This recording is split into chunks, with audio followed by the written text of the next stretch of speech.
നമസ്കാരം. 1990 എന്ന് വെച്ചാൽ 34 കൊല്ലം മുമ്പ് ഒരു അംബാസഡർ കാറുമായി കോട്ടയത്തു നിന്ന് വന്ന കുഞ്ഞച്ചനെ ഓർമ്മയുണ്ടോ? കോട്ടയം പട്ടണത്തെ വിറപ്പിച്ച് നടന്ന ഒരു റൗഡിയായിരുന്നു കുഞ്ഞച്ചൻ. അടിയും തല്ലും കുത്തും കൊലയുമായി നടന്ന കുഞ്ഞച്ചൻ ഇടയ്ക്ക് കോട്ടയം പട്ടണത്തിൽ നിന്ന് മാറി നിൽക്കുന്നത് അങ്ങേര് തന്നെ വെറുതെ ഉണ്ടാക്കി വെക്കുന്ന പൊല്ലാപ്പിന് ജയിൽ ശിക്ഷ അനുഭവിക്കാൻ വേണ്ടി മാത്രമാണ്. കോട്ടയത്തിനപ്പുറം ഒരു ലോകം ഈ ജയിലല്ലാതെ മറ്റൊന്നും കുഞ്ഞച്ചൻ അറിയില്ല. എന്നിട്ടും കുഞ്ഞച്ചന് കരളിന്റെ കരളായ കോട്ടയം വിടേണ്ടി വന്നു. കോട്ടയത്തു നിന്ന് നാട് കടത്തപ്പെട്ട് കുഞ്ഞച്ചൻ ഓടാങ്കര എന്ന തനി ഗ്രാമത്തിൽ എത്തിച്ചേരുന്നതും തുടർന്നുള്ള സംഭവ വികാസങ്ങളുമാണ് കോട്ടയം കുഞ്ഞച്ചൻ എന്ന സിനിമ. മമ്മൂട്ടി ടൈറ്റിൽ റോളിലെത്തിയ ഈ സിനിമ 1990 സൂപ്പർ ഹിറ്റ് സിനിമയായിരുന്നു. കോമഡിയും റൊമാൻസും ഫാമിലി സെന്റിമെന്റ്സും ആക്ഷനും എല്ലാം പാകത്തിന് ചേർത്ത ഈ സിനിമ ആരാധ്യനായ മുട്ടത്തു വർക്കിയുടെ ഒരു കഥയെ ആസ്പദമാക്കി എഴുതിയ തിരക്കഥയായിരുന്നു. മമ്മൂട്ടി മനോഹരമായി കോമഡി ചെയ്ത ഈ സിനിമയിലെ കോട്ടയം കുഞ്ഞച്ചൻ എന്ന കഥാപാത്രം മമ്മൂട്ടിക്ക് എല്ലാ കാലത്തും ഏറ്റവും ഇഷ്ടമുള്ള കഥാപാത്രങ്ങളിൽ ഒന്നായിരുന്നു. കഴിഞ്ഞ കുറെ കാലമായി ഈ കോട്ടയം കുഞ്ഞച്ചന്റെ 2ാം ഭാഗം വരുന്നുണ്ട് എന്ന വാർത്ത മമ്മൂട്ടിയെ ചുറ്റിപ്പറ്റി നിലനിൽക്കുന്നുണ്ടായിരുന്നു. 35 വർഷങ്ങൾക്ക് ശേഷം കുഞ്ഞച്ചൻ മടങ്ങി വന്നാൽ എങ്ങനെയിരിക്കും എന്ന കൗതുകം എനിക്കുമുണ്ട്. കഴിഞ്ഞ ദിവസം മമ്മൂട്ടിയുടെ ഒരു പുതിയ സിനിമയുടെ ട്രെയിലർ പുറത്തു വരികയും റിലീസ് തീയതി പ്രഖ്യാപിക്കുകയും ചെയ്തപ്പോൾ ഞാൻ വീണ്ടും കോട്ടയം കുഞ്ഞച്ചനെ ഓർത്തുപോയി. കാരണം ഈ സിനിമയിൽ മമ്മൂട്ടി അവതരിപ്പിക്കുന്ന കഥാപാത്രത്തിന്റെ പേരും കോട്ടയം കുഞ്ഞച്ചനുമായി സാമ്യമുള്ളതാണ്. ജോസ് എന്നാണ് ആ കഥാപാത്രത്തിന്റെ പേര്. വെറും ജോസ് ആണോടാ എന്ന് ചോദിച്ചാൽ അപ്പോൾ മാത്രം പറയാം ടർബോ ജോസ്. എല്ലാ അർത്ഥത്തിലും ടർബോ ജോസ് ഇപ്പോൾ വൈറലാണ്. അതാണ് ഈ കഥാപാത്രത്തിന്റെ പേര് കേൾക്കുമ്പോൾ കോട്ടയം കുഞ്ഞച്ചനെ ഓർമ്മ വരുന്നതും. അതുപോലെയല്ല, അതുക്കും മേലെ ഒരു ഹിറ്റിന് മമ്മൂട്ടി ആരാധകർ ആഗ്രഹിക്കുന്നത്. വൈശാഖ് സംവിധാനം ചെയ്യുന്ന ടർബോ എന്ന സിനിമയ്ക്ക് അതിന് സാധിക്കുമോ എന്നതാണ് കുറെ ദിവസമായി ആരാധകരുടെ ചർച്ച. ടർബോയുടെ ഒരു ട്രെയിലർ കൂടി പുറത്തു വന്നപ്പോൾ ആരാധകർ ആവേശത്താൽ ആകാശത്തോളം പൊങ്ങി. ആ ട്രെയിലർ നിങ്ങളെല്ലാം കണ്ടു കാണും എന്നാണ് എന്റെ വിശ്വാസം. കണ്ടപ്പോൾ തന്നെ കയറി തലയ്ക്ക് പിടിക്കുന്നു അല്ലേ? ഈ ടർബോ എന്നാൽ തന്നെ ഒരല്പം തലയ്ക്ക് പിടിക്കുന്ന എനർജി ബൂസ്റ്റർ ആണല്ലോ. ഈ ട്രെയിലറിനെ കുറിച്ച് ഞാൻ പിന്നീട് പറയാം. പതിവ് പോലെ ടർബോ കാണാൻ എന്റെ നിരീക്ഷണത്തിലെ ചില കാരണങ്ങൾ ആദ്യം തന്നെ പറയാം. ഒന്നാമത്തെ കാരണം മമ്മൂട്ടി, രണ്ടാമത്തെ കാരണം മമ്മൂട്ടി കമ്പനി. ഞാൻ ആദ്യം തന്നെ പറഞ്ഞല്ലോ, 35 വർഷം മുമ്പുള്ള കോട്ടയം കുഞ്ഞച്ചന്റെ 2ാം വരവ് കാത്തിരിക്കുന്ന ഒരു സാധാരണ പ്രേക്ഷകനാണ് ഞാൻ. അപ്പോൾ ആ 35 വർഷങ്ങൾക്ക് മുൻപ് മമ്മൂട്ടിക്ക് 35 വയസ്സായിരുന്നു. അപ്പോൾ സ്വാഭാവികമായും കോട്ടയം കുഞ്ഞച്ചന്റെ 2ാം വരവിലും ആ മമ്മൂട്ടിക്ക് ഒരു 35 വയസ്സ് തന്നെ നമ്മൾ പ്രതീക്ഷിക്കും. ആ 35 വയസ്സുള്ള മമ്മൂട്ടി ടർബോ ജോസായി നമുക്ക് മുന്നിൽ എത്തിയാൽ പിന്നെ ആ കോട്ടയം കുഞ്ഞച്ചൻ വന്നില്ല എങ്കിലും നമുക്ക് വലിയ പ്രയാസമൊന്നും തോന്നില്ല. അതാണ് ഈ സിനിമ കാണാനുള്ള എന്റെ ആദ്യത്തെ ആവേശം. രണ്ടാമത്തെ കാരണം മമ്മൂട്ടി കമ്പനിയുടെ സിനിമയാണ് ഇത് എന്നതാണ്.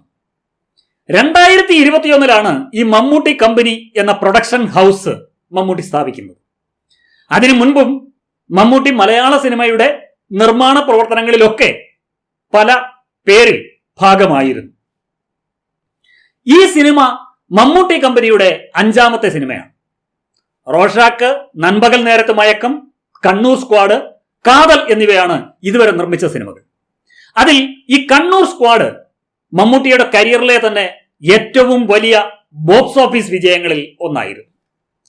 റോഷാക്ക് ഒരു പരീക്ഷണ ശ്രമവും സങ്കീർണമായ വിഷയം കൈകാര്യം ചെയ്ത സിനിമയുമായിരുന്നു. ഗൗരവമായ ചർച്ച നടന്ന സിനിമയായിരുന്നു അത്. ഈ നൻപകൽ നേരത്ത് മയക്കം ഒരു അക്കാഡമിക് വാല്യൂ ഉള്ള സിനിമയായിരുന്നു. എന്നാൽ കാതലാകട്ടെ കച്ചവട മൂല്യവും ഒപ്പം അക്കാഡമിക് വാല്യൂവും ഒരുപോലെ പ്രകടിപ്പിച്ച സിനിമയായിരുന്നു അത്. കഴിഞ്ഞ 4 സിനിമകളും വ്യത്യസ്തമായ 4 ജോണറിൽ പുറത്തു വരികയും പ്രേക്ഷക ശ്രദ്ധ ആകർഷിക്കുകയും ചെയ്ത സിനിമകളാണ്. അഞ്ചാമത്തെ സിനിമ ഈ ടർബോ പണം വാരാൻ വേണ്ടിയും ആരാധകരെ ആവേശം കൊള്ളിക്കാൻ വേണ്ടിയും മാത്രം ഒരു ഉഗ്രൻ ടർബോ എഞ്ചിൻ ഫിറ്റ് ചെയ്ത് വരികയാണ് എന്നാണ് ഈ ട്രെയിലർ കാണുമ്പോൾ നമുക്ക് മനസ്സിലാകുന്നത്. കഴിഞ്ഞ 4 സിനിമകളിലൂടെ മമ്മൂട്ടി കമ്പനി എന്ന പ്രൊഡക്ഷൻ കമ്പനി അവരുടെ നിലപാട് കൃത്യമായി പ്രകടിപ്പിക്കുന്നുണ്ട്. ചില സിനിമകൾ നിർമ്മിക്കണം എന്ന ആഗ്രഹത്തിന്റെ പേരിൽ നിർമ്മിക്കുന്നു. അതിൽ ഒരു ലാഭം പ്രതീക്ഷിച്ചുകൊണ്ടല്ല അത് ചെയ്യുന്നത്. ഈ നൻപകൽ നേരത്ത് മയക്കം പോലെയുള്ള സിനിമകൾ അത്തരം ഗണത്തിൽപ്പെട്ടതാണ്. റോഷാക്കിലേക്ക് വരുമ്പോൾ അതിൽ ചില പരീക്ഷണത്തിന്റെ എലമെന്റ്സ് ഉണ്ട്. അത്തരത്തിലുള്ള പരീക്ഷണങ്ങളും നമുക്ക് ആവശ്യമാണ്. അതിന്റെ വിജയപരാജയങ്ങൾ നമുക്ക് മുൻകൂട്ടി ഇപ്പോൾ പ്രവചിക്കാൻ കഴിയില്ല. അതിന്റെ റിസൾട്ടും വളരെ പെട്ടെന്നുണ്ടാകണം എന്ന് നിർബന്ധം പിടിക്കാനും പാടില്ല. കാതൽ പോലെയുള്ള സിനിമകൾ അത് കൈകാര്യം ചെയ്യുന്ന വിഷയങ്ങൾ സാമൂഹ്യ പ്രസക്തിയുള്ളതാണ്. അത്തരം വിഷയങ്ങൾ സമൂഹത്തിന്റെ ശ്രദ്ധയിൽപ്പെടുത്താൻ ധൈര്യപൂർവ്വം മുന്നോട്ട് വരാനും സിനിമയ്ക്ക് കഴിയണം. സിനിമ എന്നാൽ ലാഭം മാത്രം കൊയ്യാനുള്ള ഒരു വയലല്ല, ഒരു നല്ല സമൂഹത്തെ സൃഷ്ടിക്കാൻ വേണ്ടിയുള്ള വിളനിലം കൂടിയാണ് അത്. മമ്മൂട്ടി കമ്പനി അത് ഉൾക്കൊണ്ടുകൊണ്ട് തന്നെയാണ് മുന്നോട്ട് പോകുന്നത് എന്നത് മനസ്സിലാക്കിയാണ് ആ കമ്പനിയുടെ സിനിമ കാണാൻ എനിക്കും ഇപ്പോൾ കൂടുതൽ താല്പര്യമുണ്ടാകുന്നത്. ഇപ്പോൾ മമ്മൂട്ടി കമ്പനി ഒരു പുതിയ ഭാവത്തിലാണ് എത്തുന്നത് എന്ന് നമുക്കറിയാം. ഈ 2021 ഈ കമ്പനി സ്ഥാപിക്കുമ്പോൾ ആ സന്ദർഭത്തിൽ ഇതായിരുന്നു കമ്പനി ലോഗോ. എന്നാൽ ഈ ലോഗോയുടെ മൗലികതയെക്കുറിച്ച് ചിലരെങ്കിലും സംശയം പ്രകടിപ്പിച്ചിരുന്നു. അതിനെക്കുറിച്ച് ഒരു ചർച്ചയും നമ്മളുടെ ഈ സോഷ്യൽ മീഡിയയിലും വിവിധ പ്ലാറ്റ്ഫോമിലും നടന്നിരുന്നു. നമ്മുടെ ഗൂഗിൾ തിരഞ്ഞാൽ നമുക്ക് നിറയെ ഇമേജ് ബാങ്കുകൾ കാണാൻ കഴിയും. ഷട്ടർ സ്റ്റോക്ക്, ഗെറ്റി ഇമേജസ്, ഫ്രീപിക്ക് തുടങ്ങിയ നിരവധി വെബ്സൈറ്റുകളുണ്ട്. നമുക്ക് ആവശ്യമുള്ള ചിത്രങ്ങള്, ലോഗോകള്, ഐക്കണുകൾ എന്നിവയൊക്കെ കാശ് കൊടുത്തും വാങ്ങാം, കാശ് കൊടുക്കാതെയും നമുക്ക് അവിടെ കിട്ടും. കാശ് കൊടുത്ത് വാങ്ങുമ്പോൾ അതിന്റെ കോപ്പിറൈറ്റ് നമുക്ക് പൂർണ്ണമായും ലഭിക്കും. ചില സൈറ്റുകളിൽ നമുക്ക് ഫ്രീ ആയും കിട്ടും.